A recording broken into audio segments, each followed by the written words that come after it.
नमस्कार दोस्तों, आपका अपना YouTube channel GK by S के अलाउट में हार्दिक स्वागत अभिनंदन है। आज का अपना जो टॉपिक है वो रहेगा राजस्थान का एकीकरण। देखो, राजस्थान का जो एकीकरण है ये प्रत्येक एग्जाम की दृष्टि से बड़ा महत्वपूर्ण टॉपिक है। प्रत्येक एग्जाम में यहाँ से प्रश्न पूछा जाता है। तो आज हम चर्चा करेंगे राजस्थान के एकीकरण पर। अब देखो, यानी स्वतंत्रता प्राप्ति के समय राजस्थान में कुल कितनी देशी रियासतें थी? यानी स्वतंत्रता प्राप्ति के समय राजस्थान में 19 देशी रियासतें थी, 3 थे ठिकाने और 1 था केंद्र शासित प्रदेश। तो स्वतंत्रता प्राप्ति के समय राजस्थान में जो देशी रियासतें थी वो कितनी थी? 19। यानी स्वतंत्रता प्राप्ति के समय राजस्थान में जो देशी रियासतें थी वो थी 19 तो होगी देशी रियासतें। 3 थे ठिकाने, यानी स्वतंत्रता प्राप्ति के समय राजस्थान में जो ठिकानों की संख्या वो कितनी थी? 3। देखो, एक तो है कुशलगढ़, नीमराणा और लावा। यानी 3 जो केंद्र शासित प्रदेश हैं वो थे कुशलगढ़, लावा और नीमराणा, और 1 था केंद्र शासित प्रदेश, और जो केंद्र शासित प्रदेश है वो था अजमेर मेरवाड़ा। अब देखो, यानी स्वतंत्रता प्राप्ति के समय राजस्थान में जो देशी रियासतें हैं उनकी संख्या कितनी थी? 19। 3 थे ठिकाने, कुशलगढ़, लावा, नीमराणा, और 1 केंद्र शासित प्रदेश था अजमेर मेरवाड़ा। अब देखो, 3 अपने जो ठिकाने हैं कुशलगढ़, नीमराणा और लावा, यानी क्षेत्रफल की दृष्टि से सबसे बड़ा जो ठिकाना है वो कौन सा था? कुशलगढ़ कहां पे था? बांसवाड़ा में। तो क्षेत्रफल की दृष्टि से सबसे बड़ा जो ठिकाना है वो कौन सा है? कुशलगढ़। और क्षेत्रफल की दृष्टि से सबसे छोटा जो ठिकाना है वो था लावा। यानी स्वतंत्रता प्राप्ति के समय जो 3 ठिकाने थे कुशलगढ़, लावा, नीमराणा, तो क्षेत्रफल की दृष्टि से सबसे बड़ा जो ठिकाना है उसका नाम क्या था? कुशलगढ़।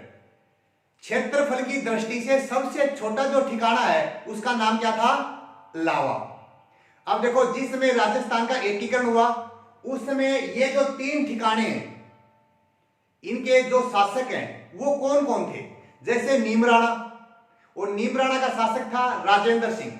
यानी एकीकरण के समय 3 जो ठिकाने हैं इनके शासक कौन थे? नीमराणा जो ठिकाना है इसके शासक थे राजेंद्र सिंह। लावा के जो शासक थे वो थे ठाकुर बंश प्रदीप सिंह, और कुशलगढ़ के जो शासक थे राजेंद्र कुमार सिंह। तो ये 3 हो गए अपने ठिकाने। 1 था केंद्र शासित प्रदेश और इसका नाम था अजमेर मेरवाड़ा। अब देखो, राजस्थान का जो एकीकरण है ये हुआ था 7 चरणों में पूरा। यानी राजस्थान का जो एकीकरण है वो कितने चरणों में पूरा हुआ? 7 चरणों में। यानी राजस्थान का जो एकीकरण है ये हुआ था 7 चरणों में पूरा। और राजस्थान एकीकरण में लगा समय, यानी राजस्थान का जो एकीकरण है ये 7 चरणों में पूरा हुआ था। और एकीकरण में कुल कितना समय लगा? 8 वर्ष 7 माह और 14 दिन। यानी राजस्थान का जो एकीकरण है ये 7 चरणों में पूरा हुआ था, और इसमें कुल कितना समय लगा? 8 वर्ष 7 माह और 14 दिन। अब देखो, राजस्थान एकीकरण का जो श्रेय है, जो सूत्रधार हैं वो थे सरदार वल्लभ भाई पटेल जी। यानी राजस्थान एकीकरण का जो श्रेय है या राजस्थान एकीकरण के जो सूत्रधार थे वो कौन थे? सरदार वल्लभ भाई पटेल।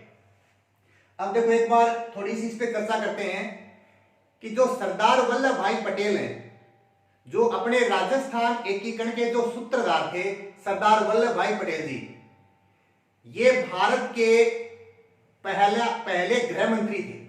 यानी सरदार वल्लभ भाई पटेल है, ये भारत के पहले गृह मंत्री थे, भारत के पहले उप प्रधानमंत्री थे।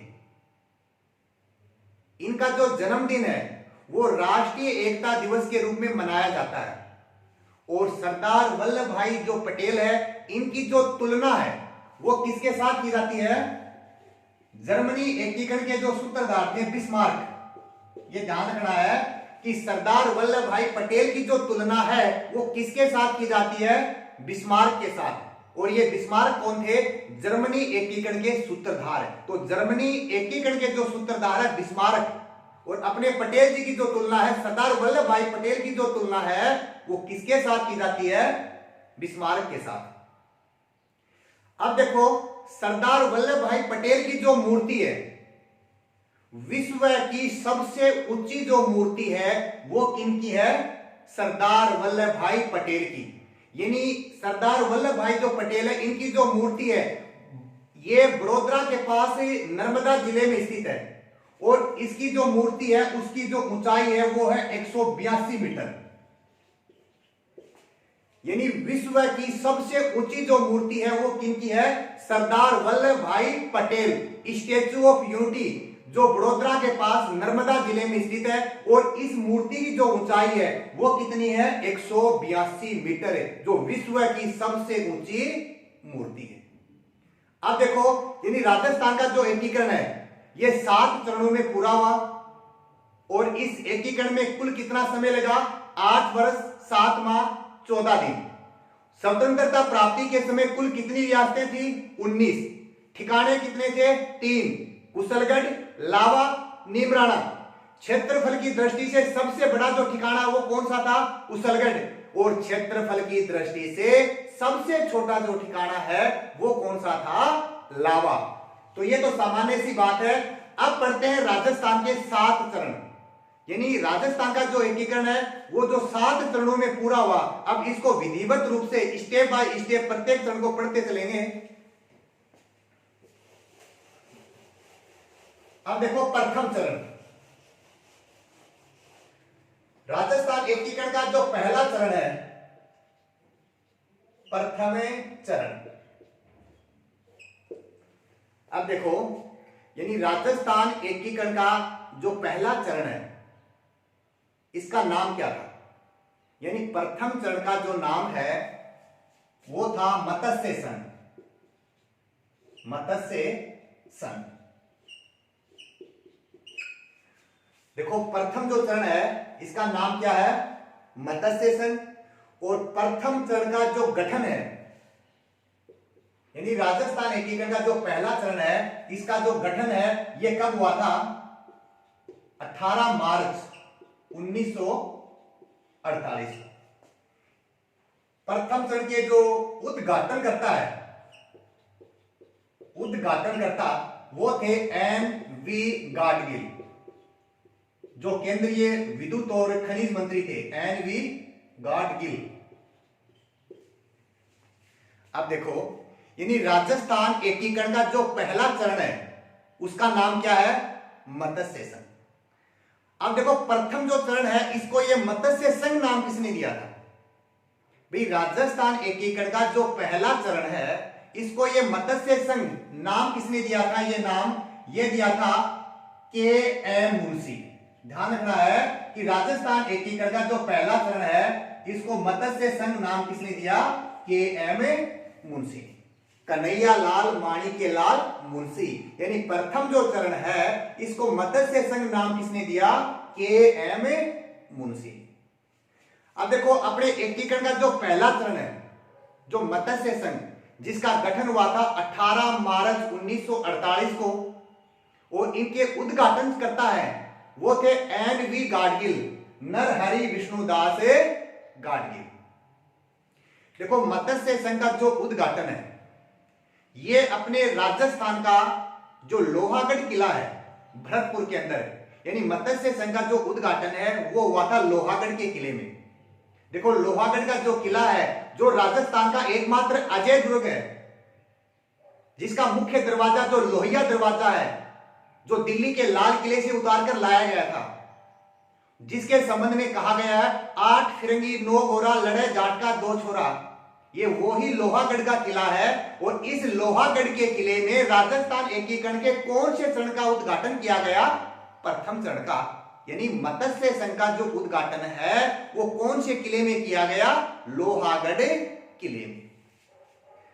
अब देखो मत्स्य संघ में रियासतें, यानी राजस्थान एकीकरण का जो पहला चरण है मत्स्य संघ, इसमें कुल कितनी रियासतें शामिल हुई? 4। ये बात ध्यान में रखनी है कि जो पहला चरण है जो मत्स्य संघ है उसमें कुल कितनी रियासतें शामिल हुई? 4। अलवर, भरतपुर, धौलपुर और करौली। यानी मत्स्य संघ में 4 रियासतें शामिल हुई थी, अलवर, भरतपुर, धौलपुर, करौली। और इसमें एक ठिकाना शामिल हुआ था और उसका नाम है जो अलवर के अंदर है नीमराणा। यानी राजस्थान एकीकरण का जो पहला चरण है मत्स्य संघ, इस चरण में 4 रियासतें शामिल हुई थी, अलवर, भरतपुर, धौलपुर, करौली, और एक ठिकाना शामिल हुआ था, उसका नाम है नीमराणा। अब देखो जो मत्स्य संघ है इसकी जो राजधानी है वो क्या रखी? अलवर। यानी मत्स्य संघ की जो राजधानी है वो क्या थी? अलवर। और मत्स्य संघ के जो राज प्रमुख है, देखो एग्जामों में काफी बार पूछे जाते हैं कि मत्स्य संघ का जो राज प्रमुख है वो कौन था? मत्स्य संघ के जो राज प्रमुख है वो थे उदयभान सिंह, जो धौलपुर के थे।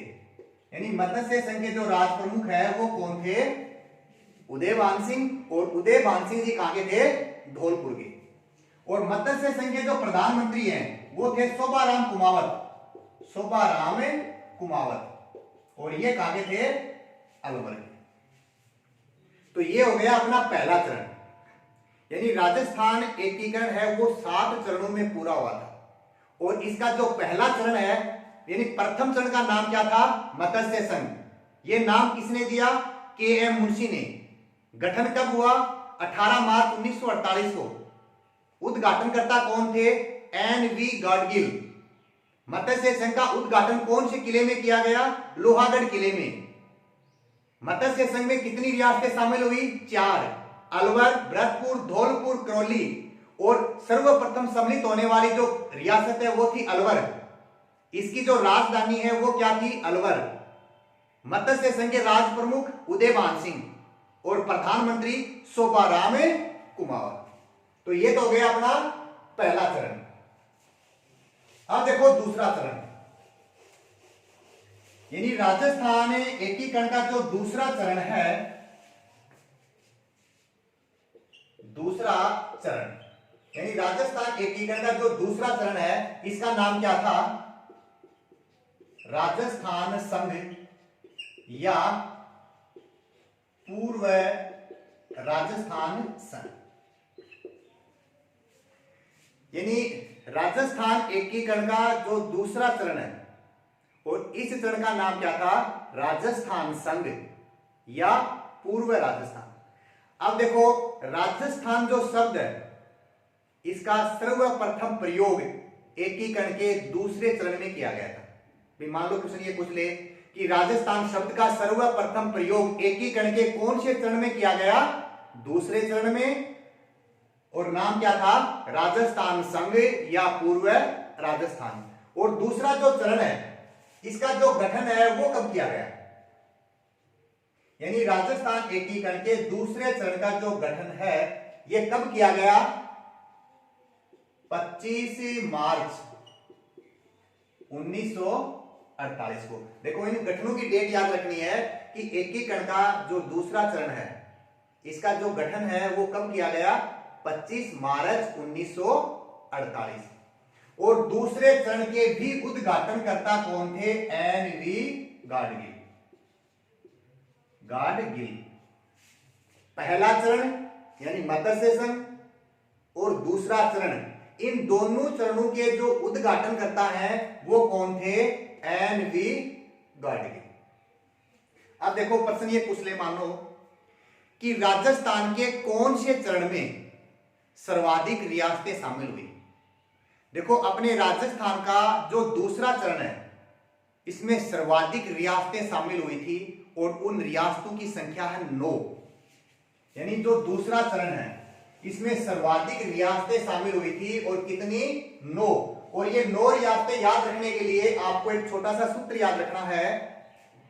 देखो बाबूसा पक्की झाड़ू को टोंक ले गए। यानी राजस्थान एकीकरण का जो दूसरा चरण है जिसका गठन 25 मार्च 1948 को हुआ था और दूसरे चरण में राजस्थान की सर्वाधिक 9 रियासतें शामिल होती है और एक ठिकाना शामिल होता है और ठिकाने का नाम था कुशलगढ़ और कुशलगढ़ कहां पे है? बांसवाड़ा में। तो दूसरे चरण में जो सर्वाधिक 9 रियासतें शामिल हुई वो कौन सी है? बाबू साहब पक्की झाड़ू को टोंक ले गए। देखो बा से हो गया बांसवाड़ा, बूंदी, शाहपुरा, प्रतापगढ़,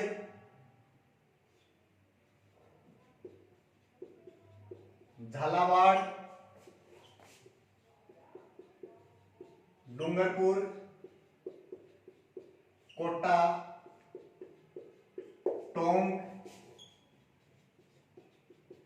और किशनगढ़। यानी राजस्थान एकीकरण का जो दूसरा चरण है जिसमें सर्वाधिक 9 रियासतें शामिल होती है और वो 9 रियासतें कौन सी है? बाबू साहब पक्की झाड़ू को टोंक ले गए। बांसवाड़ा, बूंदी, शाहपुरा, प्रतापगढ़, किशनगढ़, झालावाड़, डूंगरपुर, कोटा और टोंक। और इस चरण में एक ठिकाना भी शामिल होता है और उस ठिकाने का नाम क्या है? कुशलगढ़। और दूसरे जो चरण है इसकी जो राजधानी है यानी राजस्थान एकीकरण का जो दूसरा चरण है इसकी जो राजधानी है वो क्या थी? कोटा। और दूसरे चरण के जो राज प्रमुख है वो कौन थे? देखो दूसरे चरण के जो राज प्रमुख है वो थे भीम सिंह जो कोटा के थे। यानी दूसरा जो चरण है इनके जो राज प्रमुख है वो कौन थे? भीम सिंह। और ये भीम सिंह जी कहां के थे? कोटा के। और दूसरे चरण के जो प्रधानमंत्री है वो थे गोकुल लाल असावा।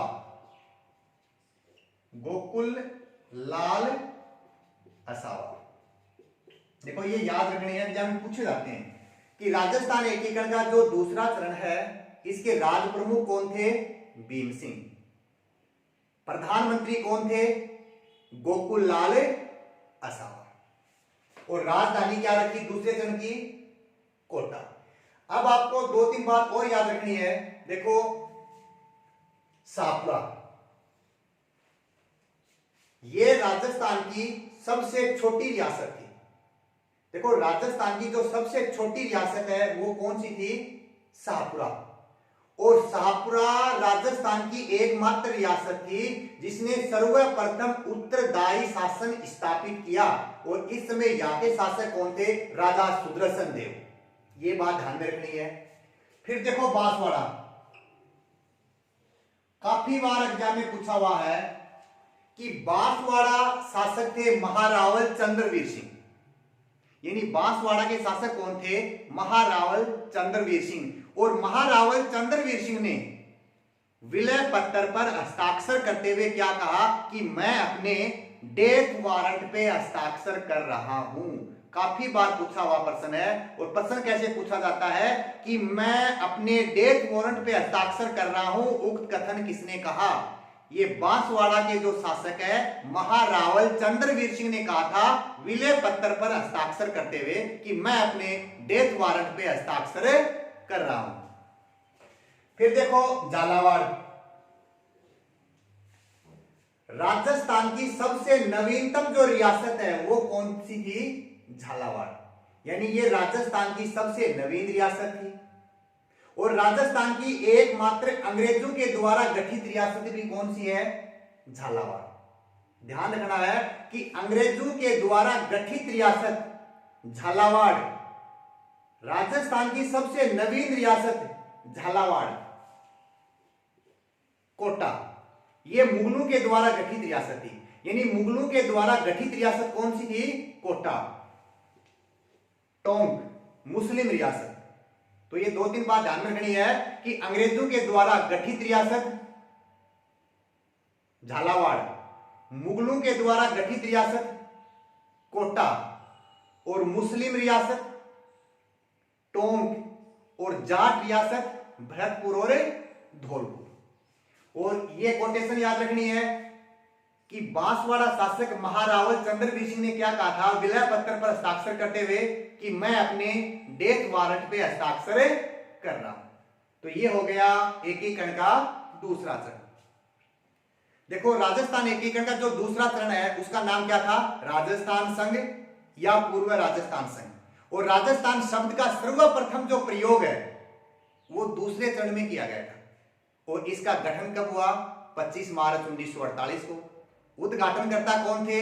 एनवी गाडगिल। कितनी रियासतें शामिल हुई? 9। बाबू साहब पक्की झाड़ू को टोंक ले गए। एक ठिकाना शामिल हुआ, कुशलगढ़। राज प्रमुख कौन थे? भीम सिंह। प्रधानमंत्री कौन थे? गोकुललाल आसावा। अब देखो राजस्थान एकीकरण का तीसरा चरण। और राजस्थान एकीकरण का जो तीसरा चरण है, और तीसरा जो चरण है इसका नाम क्या था? संयुक्त राजस्थान। संयुक्त राजस्थान, यानी राजस्थान एकीकरण का जो तीसरा चरण है और इसका नाम क्या था? संयुक्त राजस्थान। देखो, तीसरे चरण का जो गठन है वो हुआ था 18 अप्रैल 1948 को। यानी राजस्थान एकीकरण का जो तीसरा चरण है जिसका नाम है संयुक्त राजस्थान, और इसका जो गठन है ये हुआ था 18 अप्रैल 1948 को। अब देखो, तीसरा जो चरण है इसमें जो सम्मिलित रियासत है वो थी उदयपुर, क्योंकि इस चरण में एक तो दूसरा चरण यानी राजस्थान संघ और एक रियासत शामिल होती है और उसका नाम क्या था? उदयपुर। और तीसरे चरण की जो राजधानी है वो भी क्या रखी? उदयपुर। तीसरा जो चरण है संयुक्त राजस्थान, इनके जो राज प्रमुख है वो कौन थे? देखो, तीसरा जो चरण है संयुक्त राजस्थान, इनके जो राज प्रमुख है वो थे भोपाल सिंह। उदयपुर से कौन थे? भोपाल सिंह। और तीसरे चरण के जो प्रधानमंत्री हैं वो थे माणिक्यलाल वर्मा। और तीसरा जो चरण है इसके उद्घाटनकर्ता थे पंडित जवाहरलाल नेहरू। तो ये हो गया तीसरा चरण। यानी राजस्थान एकीकरण का जो तीसरा चरण है इसका नाम क्या है? संयुक्त राजस्थान। गठन कब हुआ? 18 अप्रैल 1948। कितनी रियासत शामिल हुई? एक। नाम था उसका उदयपुर। तीसरे चरण की राजधानी उदयपुर। तीसरे चरण के उद्घाटनकर्ता कौन थे? पंडित जवाहरलाल नेहरू। इनके राज प्रमुख कौन थे? भोपाल सिंह। और प्रधानमंत्री कौन थे? माणिक्यलाल वर्मा। फिर देखो आप चौथा चरण, यानी चौथा जो चरण है इसका नाम है वृत्त राजस्थान। वृत्त राजस्थान, यानी राजस्थान एकीकरण का जो चौथा चरण है और इसका नाम क्या था? वृत्त राजस्थान। और चौथा जो चरण है इसका जो गठन है वो हुआ था 30 मार्च 1949। डेट याद रखनी है कि राजस्थान एकीकरण का जो चौथा चरण है जिसका नाम है वृत्त राजस्थान, और वृत्त राजस्थान का गठन कब हुआ? 30 मार्च 1949। और कई बार जैसे प्रश्न पूछ लिया जाता है कि राजस्थान दिवस कब मनाया जाता है, तो राजस्थान दिवस 30 मार्च और राजस्थान स्थापना दिवस 1 नवंबर। तो राजस्थान दिवस 30 मार्च और राजस्थान स्थापना दिवस 1 नवंबर। तो चौथा जो चरण है जिसका नाम है वृत्त राजस्थान, इसका जो गठन है ये कब हुआ? 30 मार्च 1949 को। और चौथा जो चरण है इसके उद्घाटनकर्ता कौन थे? सरदार वल्लभ भाई पटेल। यानी चौथा जो चरण है इसके उद्घाटनकर्ता कौन थे? सरदार वल्लभ भाई पटेल। और जो चौथा चरण है इसमें 4 रियासतें शामिल हुई थी। यानी चौथे चरण में कितनी रियासतें शामिल हुई थी? 4। देखो, जयपुर,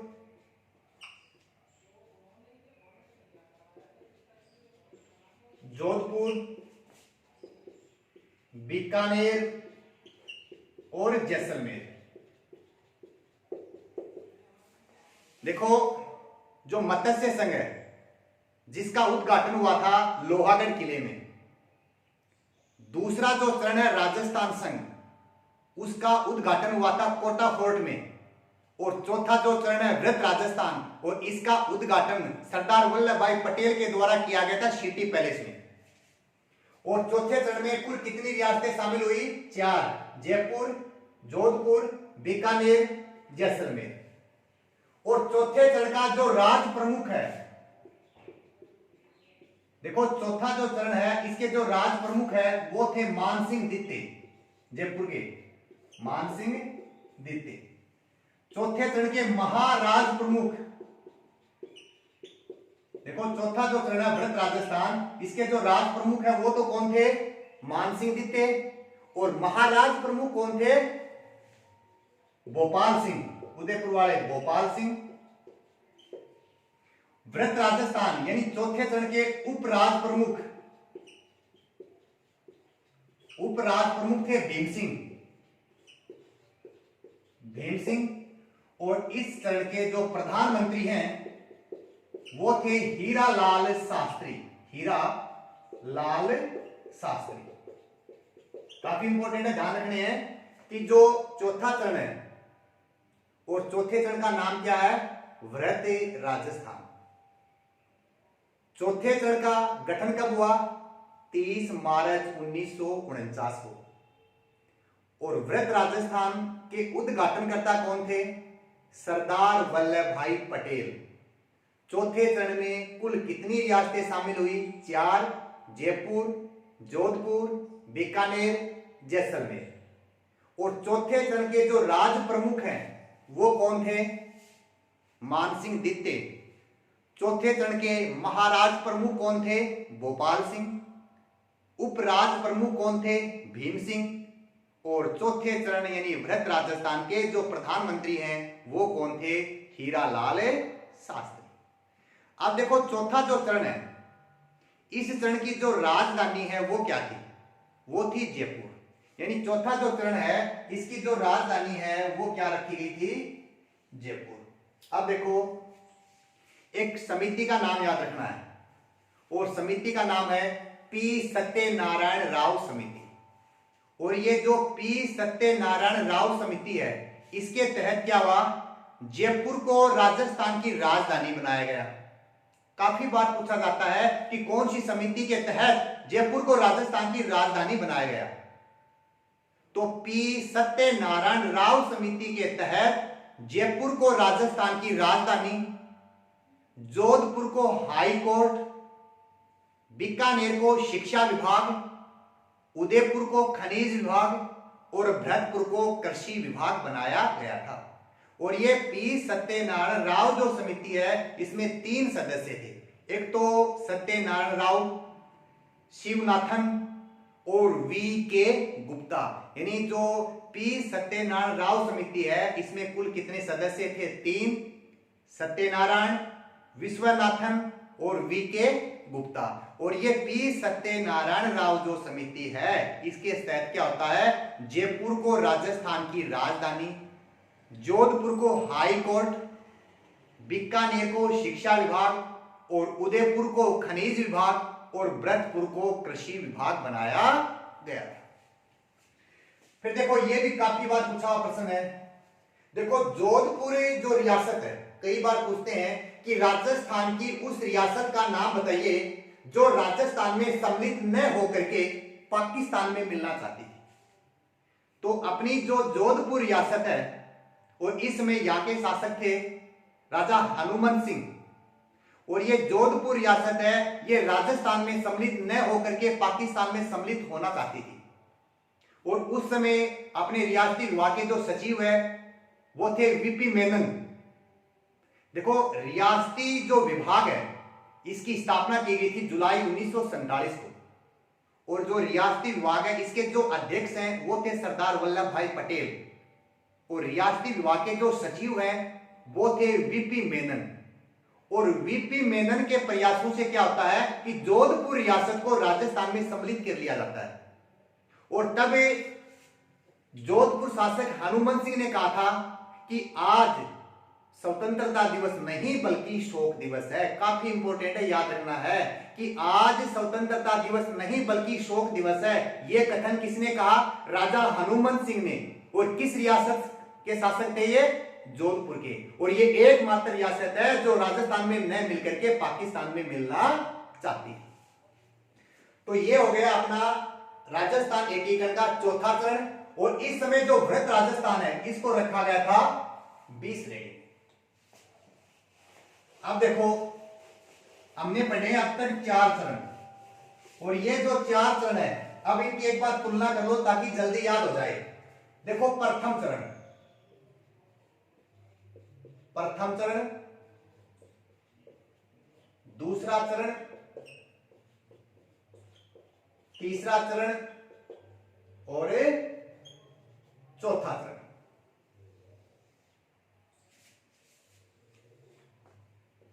अब देखो, पहला जो चरण है राजस्थान एकीकरण का जो प्रथम चरण है इसका नाम क्या था? मत्स्य संघ। दूसरे चरण का नाम राजस्थान संघ या पूर्व राजस्थान संघ। तीसरे चरण का नाम संयुक्त राजस्थान। और चौथे चरण का नाम वृहत राजस्थान। यानी पहला जो चरण है नाम क्या है? मत्स्य संघ। दूसरे का राजस्थान संघ, तीसरे का संयुक्त राजस्थान संघ, चौथे का वृहत राजस्थान। देखो, प्रथम जो चरण है इसका गठन कब हुआ? 18 मार्च 1948 को। दूसरे चरण का 25 मार्च 1948 और तीसरे चरण का 18 अप्रैल 1948 और चौथे चरण का 30 मार्च 1949। अब देखो, पहला जो चरण है इसमें कितनी रियासतें शामिल हुई? 4। दूसरे चरण में 9, तीसरे चरण में 1 और चौथे चरण में 4। पहले चरण में 4 जो रियासतें हैं वो कौन कौन सी थी? अलवर, भरतपुर, धौलपुर, करौली। 9 रियासतें बापूसा, पक्की, झाड़ू को टोंक ले गए। 1 रियासत उदयपुर। चौथे चरण की 4 रियासत जयपुर, जोधपुर, बीकानेर और जैसलमेर। पहले चरण की जो राजधानी है वो क्या थी? अलवर। दूसरे चरण की राजधानी क्या थी? कोटा। तीसरे चरण की जो राजधानी है वो क्या थी? उदयपुर। और चौथे चरण की जो राजधानी है वो क्या थी? जयपुर। अब चौथा जो चरण है इसके राज प्रमुख, महाराज प्रमुख, प्रधानमंत्री और राजधानी जो 4 के अंदर है वो ही 5वें चरण की है, वो ही 6ठे चरण की है। ये सारणी याद रख लेना, एकीकरण पूरा याद हो जाएगा। फिर देखो, पहला जो चरण है इसके जो राज प्रमुख है वो कौन थे? उदयभान सिंह। दूसरे चरण के जो राज प्रमुख हैं वो कौन थे? भीम सिंह। तीसरे चरण के जो राज प्रमुख हैं वो कौन थे? गोपाल सिंह। और चौथा जो चरण है इसके राज प्रमुख थे मान सिंह द्वितीय। अब देखो, पहला चरण मत्स्य संघ, गठन 18 मार्च 1948, रियासतें 4, राजधानी अलवर और राज प्रमुख उदयभान सिंह। और पहला जो चरण है इसके जो प्रधानमंत्री है वो कौन थे? शोभाराम कुमावत। दूसरे चरण के प्रधानमंत्री कौन थे? गोकुललाल असावा। तीसरे चरण के प्रधानमंत्री कौन थे? माणिक्यलाल वर्मा। और चौथे चरण के प्रधानमंत्री कौन थे? हीरालाल शास्त्री। तो अब तक हमने 4 चरणों का अध्ययन कर चुके हैं। अब देखो 5वां चरण। राजस्थान एकीकरण का पांचवा चरण। और जो पांचवा चरण है इसका नाम है संयुक्त वृहद राजस्थान। अब देखो राजस्थान एकीकरण का जो पांचवा चरण है इसका जो गठन है वो कब हुआ था? 15 मई 1949। यानी पांचवा जो चरण है इसका गठन कब हुआ? 15 मई 1949 को। और एकीकरण का जो पांचवा चरण है इस चरण का जो उद्घाटन करता है वो थे सरदार वल्लभ भाई पटेल। और इस चरण में सबसे महत्वपूर्ण काम क्या होता है कि जो मत्स्य संघ है उसको सम्मिलित कर लिया जाता है। क्वेश्चन ये पा जाए कि राजस्थान एकीकरण का जो पहला चरण है जो मत्स्य संघ है उसको कौन से चरण में शामिल किया गया? पांचवें चरण में। और किस रियासत के तहत?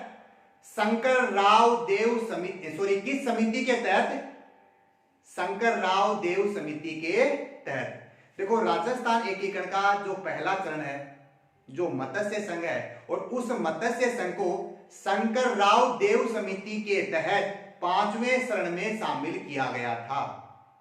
और जो शंकरराव देव समिति है उसमें 3 सदस्य थे, शंकरराव देव, R.K. सिंधावा और प्रभुदयाल। तो काफी बार पूछते हैं कि कौन सी समिति के तहत मत्स्य संघ को पांचवें चरण में शामिल किया गया?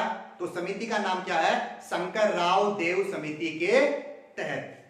राज प्रमुख सेम के सेम वही है जो चौथे चरण में थे। अब देखो छठा चरण। और राजस्थान एकीकरण का जो छठा चरण है इसका नाम क्या था? राजस्थान। और इस चरण का जो गठन है वो कब हुआ था? 26 जनवरी 1950 को। अब देखो राजस्थान एकीकरण का जो छठा चरण है और इसका जो गठन है ये हुआ था 26 जनवरी 1950 को। और भारतीय संविधान में राजपूताना के इस भूभाग को विधिवत रूप से 26 जनवरी 1950 को ये राजस्थान नाम भी दिया गया था। और छठा जो चरण है जिसका गठन भी कब हुआ था? 26 जनवरी 1950 को। और इस चरण के जो उद्घाटन करता है वो थे सरदार वल्लभ भाई पटेल। इसके जो राज प्रमुख हैं वो थे मान सिंह दित्ते, महाराज प्रमुख गोपाल सिंह, प्रधानमंत्री हीरालाल शास्त्री और राजधानी जयपुर। छठा जो चरण है इसमें सबसे महत्वपूर्ण प्रश्न ये है, देखो राजस्थान की जो अंतिम रियासत है और राजस्थान की जो अंतिम रियासत है वो कौन सी है? सिरोही। ये बात ध्यान रखना है कि राजस्थान की अंतिम सिरोही रियासत कौन से चरण में सम्मिलित होती है? काफी महत्वपूर्ण है कि सिरोही एकमात्र ऐसी रियासत है जो 2 चरणों में सम्मिलित होती है।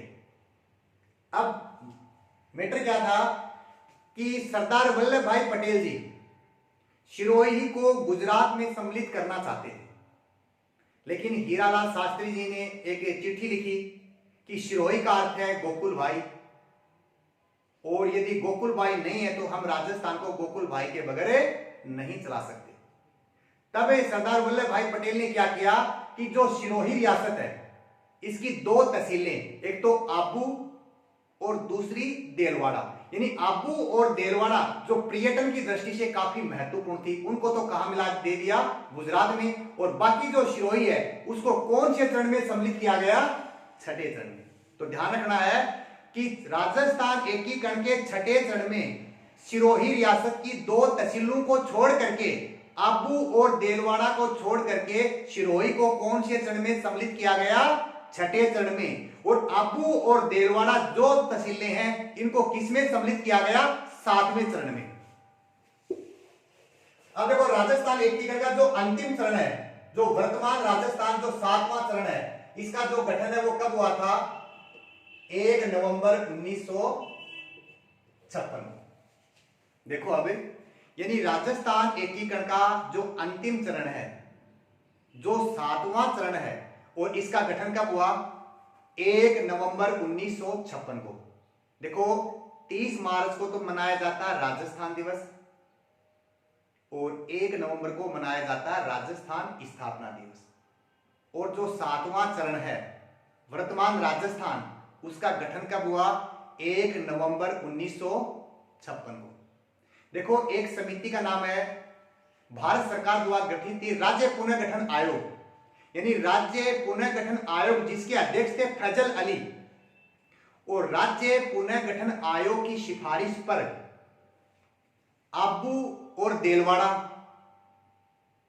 मध्य प्रदेश के मंदसौर जिले का सुनेला टप्पा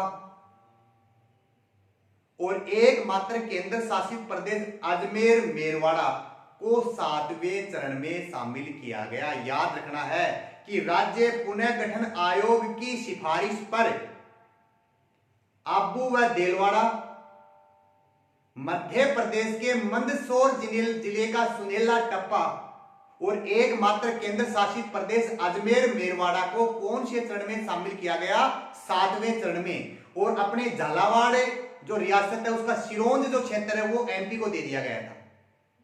और इसके बाद क्या होता है कि 7वां जो संविधान संशोधन है जो 1956 में हुआ था, 7वां संविधान संशोधन, और 7वें संविधान संशोधन के तहत क्या हुआ कि एक तो ए बी सी जो श्रेणियां हैं उनको समाप्त कर दिया गया और राजस्थान में राज प्रमुख का जो पद है उसके स्थान पे राज्यपाल का पद सर्जित किया गया। और 7वें चरण के समय राजस्थान का जो राज्यपाल है वो थे गुरुमुख निहाल सिंह और 7वें चरण के समय जो मुख्यमंत्री हैं वो कौन थे? मोहनलाल सुखाड़िया। अब देखो, काफी बार पूछते हैं कि पूर्ण एकीकरण के समय, 7वें चरण के समय या 1 नवंबर 1956 को राजस्थान में जिलों की संख्या कितनी थी, यानी इसमें कुल कितने जिले हो गए थे? अब देखो, एक सूत्र याद रखना अपने को, और बड़ा सरल सूत्र है, आजे धोबा दो राज हनुमान करे प्रताप। आजे धोबा दो राज, आजे धोबा दो राज हनुमान कर प्रताप। आज धोबा दो राज हनुमान करे प्रताप। देखो, अज अजमेर, धो से धौलपुर, 12 दौसा, राज संबंध, हनुमानगढ़, कर से यानी करौली, और प्रतापगढ़। अब देखो, यानी राजस्थान का जो पूर्ण एकीकरण है, यानी 7वें चरण के समय ये जिले कितने हो गए थे? 26, और 26वां जिला कौन सा था? अजमेर। देखो, अजमेर 26, धौलपुर 27, 12 28, दौसा 29, राजसमंद 30, हनुमानगढ़ 31, करौली 32 और प्रतापगढ़ 33। अब देखो, काफी बार पूछा जाता है कि राजस्थान की सबसे प्राचीनतम रियासत कौन सी थी? तो सबसे प्राचीनतम जो रियासत है वो थी मेवाड़। राजस्थान की सबसे नवीनतम रियासत झालावाड़। राजस्थान की सबसे बड़ी रियासत मारवाड़ और सबसे छोटी रियासत शाहपुरा। ये ध्यान में रखना है। राजस्थान की एकमात्र जाट रियासत भरतपुर और धौलपुर। मुस्लिम रियासत टोंक। मुगलों के द्वारा गठित रियासत कोटा और अंग्रेजों के द्वारा गठित रियासत कौन सी थी? झालावाड़। तो ये हो गया अपना राजस्थान का एकीकरण। और यहां से प्रत्येक एग्जाम में प्रश्न पूछे जाते हैं, काफी महत्वपूर्ण टॉपिक है। धन्यवाद।